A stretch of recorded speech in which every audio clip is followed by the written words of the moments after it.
চলো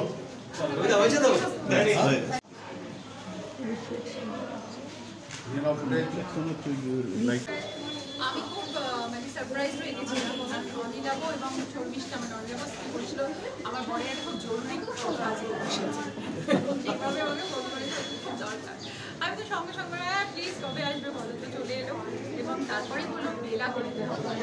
so happy মানে আমি সত্যি ইন্টারেস্টেড কাছে যে আমার কথা ভেবেছে কারণ এরকম একটা আইকনিক চরিত্র করাটাও আমার কাছে একটা খুব বড় পাওয়া। I am really blessed to do Bela. মানে আমি বেলাকে কীভাবে পেয়েছি এই ছবিতে বলতে পারবো না, মানে অনিলাভ বলছিল আমার পার্সোনাল জার্নির মধ্যে দিয়ে আমি বেলাকে ডিসকভার করেছি।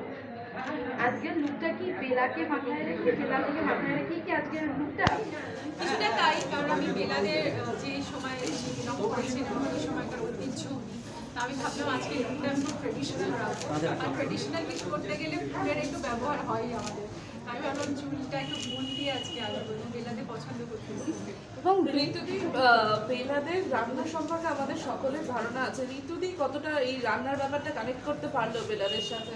আমি খুবই কানেক্ট করতে পেরেছি কারণ আমি নিজে ভীষণ ভালোবাসি রান্না করতে এবং খাওয়াতে এবং রান্নার আমার একটা খুব আমার একটা অ্যাফিনিটি আছে রান্নার প্রতি। আমি হয়তো খুব ভালো রান্না করতে পারি না কিন্তু কিছু একটা ভালো কিছু করে খাওয়াতে পারি। তো এই জন্য বেলাদের যে শাক ডিমের রেসিপিটা ওটা আমি ভাবছি ট্রাই করবোই। এবং বেলাদের যখনকার সময়ের আমরা কথা বলছি সেই সময় মহিলারা বাইরে বেরিয়ে কাজ করবে, মহিলাদের একটা নিজস্ব নাম হবে, এগুলো মানে ভাবতে গেলেও হয়তো কেউ দুবার ভাবতো। সেই জায়গা থেকে দাঁড়িয়ে তুমি যখন এখন সেই ক্যারেক্টারটা পোর্ট্রে করছো কেমন লাগছে বা কেমন মনে হচ্ছে যে অডিয়েন্সের কাছে কিভাবে তুলে ধরবে? আমার ধারণা যে বেলাদে এতটাই রেলিভেন্ট একটা চরিত্র এবং ওই সময় দাঁড়িয়ে থেকে মানে আমি ইন্সপিরেশন শুধু বলবো না, বেলাদেকে বলবো তিনি পথপ্রদর্শক।